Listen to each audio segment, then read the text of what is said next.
এই হুমায়ুন কবির লোকটাকে মাঝে মাঝে আমার জোকার মনে হয়। আরে ওই যে করেছে না দীঘার, আপনার মন্দির করেছে জগন্নাথ মন্দির, তাহলে জগন্নাথ মন্দিরের গেটে গিয়ে ওনাকে বসতে হবে। বা কালীঘাটের বাড়ির উল্টো দিকে, কালীঘাটে উল্টো দিকে ভাইপো বসলো, জগন্নাথ মন্দিরে উনি বসলেন বাটি নিয়ে। এছাড়া কোনো রাস্তা নেই। দিয়ে এটা দেবে কোত্থেকে?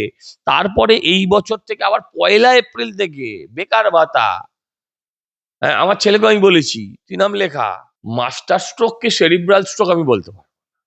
বারবার এক জিনিস খায় না, ভাতা দিয়ে ভাত হয় না, এটা বাংলার মানুষ বুঝে গিয়েছে। গুটখার টাকা দিদি দেবে, বাংলা মদের 28 টাকা দিদি দেবে, তো এর কি বলবো। প্র্যাকটিক্যালি তাই, প্র্যাকটিক্যালি তাই যে একজন বেকারের প্রতিদিনের মূল্য হচ্ছে 50 টাকা। বেচারে আরেকটু যদি হয় মদের দামটা কমিয়ে দিক, আর নয়তো আরেকটু বাড়িয়ে দিক, যাতে সকালে বিকেলে দুটো পাউচ খেয়ে ওর ভেতরের ব্যথাটাও ভুলে থাকতে পারে, 3 সংখ্যার নিচে নামবে। তৃণমূল আবার কারা? এখন কোরআন হাজার কণ্ঠে, লক্ষ কণ্ঠে, এই নিয়ে কোনো বিতর্ক থাকা উচিত নয়। গীতা লক্ষ কণ্ঠে, 5 লক্ষ কণ্ঠে, এই নিয়েও বিতর্ক থাকা উচিত নয়। এগুলোর কোনোটাই কম্পিটিটিভ হওয়া উচিত নয়। হ্যাঁ, যেটা মুশকিল হচ্ছে যে আপনি হাজার, আপনার 1 লাখ হয়নি, ঠিক আছে। হ্যাঁ, যখন আপনি বলেছিলেন তখনও আপনাকে সম্ভবত আপনি তখনও দিদির দলেই ছিলেন। হ্যাঁ, তো ওটা নিয়ে আমরা ভাবছি না, কিন্তু কোনো কম্পিটিটিভ ভাবে যদি ধর্ম পালন করতে হয়, সেখানে ভগবানের থেকে বৈভবটা বড় হয়ে যায়। আমার মনে হয় এটা ঠিক নয়। আর যেভাবে বাবরি মসজিদ, আমার পরিষ্কার বক্তব্য যে বাবরি শব্দটা, হুমায়ুন মসজিদ হোক না, হুমায়ুন সাহেব উনি ওনার বাবার নামে করতে পারেন, ঠাকুর দাদার নামে করতে পারেন, তাতে আমার কোনো আপত্তি নেই। কিন্তু বাবরি মসজিদ করলে এটাতে একটা মানে কোথাও সাম্প্রদায়িকতার সময় বিষ এর মধ্যে লুকিয়ে থাকে, এতে কোনো অস্বীকার করার জায়গা নেই।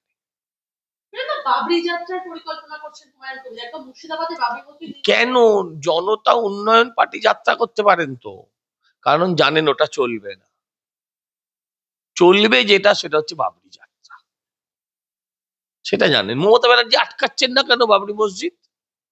কারণ মুখ্যমন্ত্রী জানেন।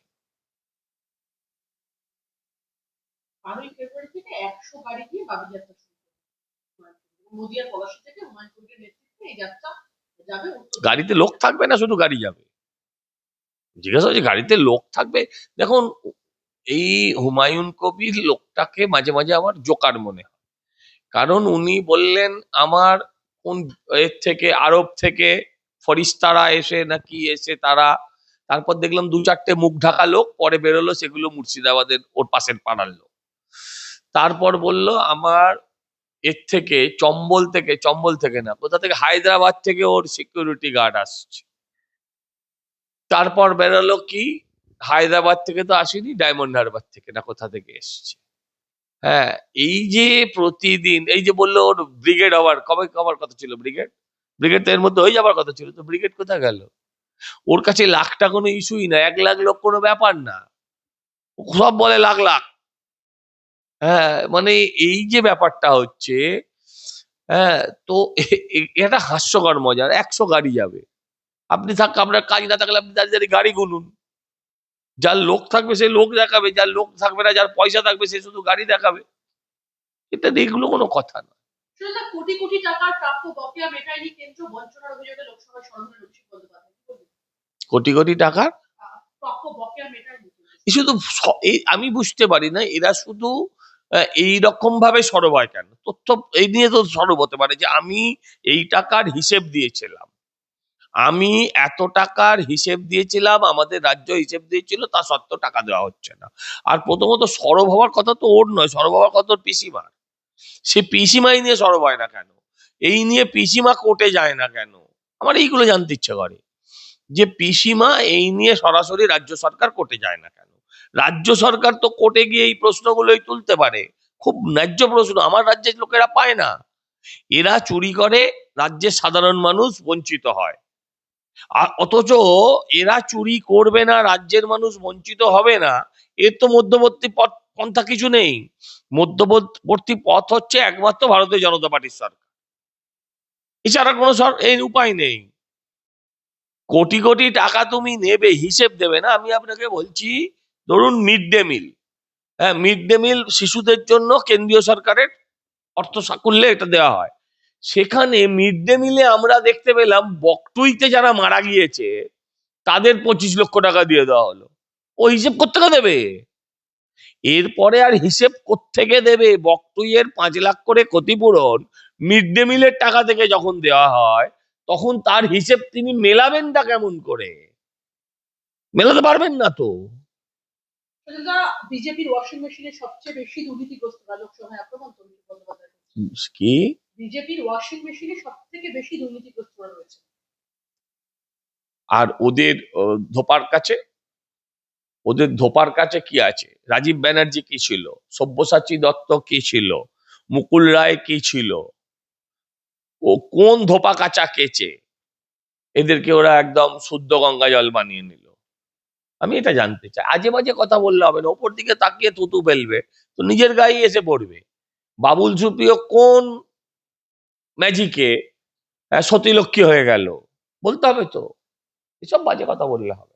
সুপ্রিম কোর্টের নির্দেশের প্রতি ওনার যথেষ্ট শ্রদ্ধা আছে, সেই জন্য সিঙ্গুরের অনিচ্ছক কৃষক সহ সকলকে জমি ফিরিয়ে দিয়েছিলেন সুপ্রিম কোর্টের নির্দেশে। ওই সুপ্রিম কোর্টই রাজ্য সরকারি কর্মচারীদের বকেয়া ডিএ কে জমি ফিরিয়ে দিয়েছে? মমতা বন্দ্যোপাধ্যায়। কোথায় জমি ফিরিয়ে দিয়েছে?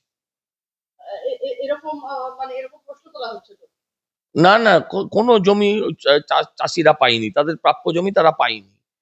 কারণ ওখানে জমি ফেরাতে গেলে জমি মানে টাটার হাতে দিতে গেলে তার আগে পয়সা দিতে হবে টাটাদের। হ্যাঁ, এটা নিয়ে মামলা চলছে। উনি কবে সত্যি কথা বলেছেন আজ অব্দি? আজ অব্দি উনি সত্যিটা কবে বলেছেন? তোমার মুশকিলের কথা। দিয়ে নিয়ে যখন প্রশ্ন করা হচ্ছে, মুখ্যমন্ত্রী বলছেন যে সাবজুডিস ম্যাটার, কোনো মন্তব্য করবেন না। সুপ্রিম কোর্ট তো নির্দেশ দিয়ে দিল, তারপরে মমতা বন্দ্যোপাধ্যায় এরকম মন্তব্য করে রাজ্য সরকারি কর্মচারী পাবেন। দেখুন, উনি হাতরাস নিয়ে কথা বলবেন, উনি উন্নাও নিয়ে কথা বলবেন, কিন্তু আপনি ওনাকে অভয়া নিয়ে জিজ্ঞাসা করুন, একই কথা বলবেন। আপনি ওনাকে ডিএ নিয়ে জিজ্ঞাসা করুন, একই কথা বলবেন। কারণ এটা খুব স্বাভাবিক, ওদের কাছে দেওয়ার মতন পয়সা নেই। আরে ওই যে করেছে না দীঘার, আপনার মন্দির করেছে জগন্নাথ মন্দির, তাহলে জগন্নাথ মন্দিরের গেটে গিয়ে ওনাকে বসতে হবে। বা কালীঘাটের বাড়ির উল্টো দিকে, কালীঘাটে উল্টো দিকে ভাইপো বসলো, জগন্নাথ মন্দিরে উনি বসলেন বাটি নিয়ে। এছাড়া কোনো রাস্তা নেই। বিয়েটা দেবে কোত্থেকে? তারপরে এই বছর থেকে আবার 1 এপ্রিল থেকে বেকার ভাতা। হ্যাঁ, আমার ছেলেকে আমি বলেছি তুই নাম লেখা। হ্যাঁ, কি করবে? 1,500 টাকা পাবে, আমারই তো পয়সা, আমারই তো ট্যাক্সের টাকা। হ্যাঁ, তো কেন নেবে না? সবাই নি। না না, এই মুহূর্তে দাঁড়িয়ে সজলদা, কোন দল কোন জায়গায় ঠিক দাঁড়িয়ে রয়েছে সাধারণ মানুষ প্রশ্ন করছে আপনাদের কাছে। কোন দল কোন জায়গা মানে? রাজনৈতিক অবস্থানে কোন দল কোন জায়গায় দাঁড়িয়েছে? তৃণমূলের ভাতা ঘোষণা কি ভোটের আগে তৃণমূলের মাস্টার স্ট্রোক হতে চলেছে? মাস্টার স্ট্রোক কি সেরিব্রাল স্ট্রোক আমি বলতে পারবো না। বারবার এক জিনিস খায় না। ভাতা দিয়ে ভাত হয় না, এটা বাংলার মানুষ বুঝে গিয়েছে। তৃণমূল নেতার ভাতা দিয়ে ভাত হয় না। ভাত চাইলে ভাতা ছাড়তে হবে। আমরা বলেছি ভাতা দেব, ভাতের সাথে ভাতা। আমরা এমনটা বলিনি যে ভাতা দিলে ভাত বন্ধ হয়ে যাবে। রাজ্যের ভাত বন্ধ তো ভাতার জন্য। যুবসাথী প্রকল্প নিয়ে আপনি যখন কথা বলছেন, ঠিক সেই সময় তৃণমূল এক নেতার কথা রীতিমতো ভাইরাল হয়ে গেছে, যেখানে তিনি বলছেন যে গুটকার টাকা তো এবার দিদিই দেবে। গুটখার টাকা দিদি দেবে, বাংলা মদের 28 টাকা দিদি দেবে, তো এর কি বলবো? প্র্যাকটিক্যালি তাই। প্র্যাকটিক্যালি তাই যে একজন বেকারের প্রতিদিনের মূল্য হচ্ছে 50 টাকা।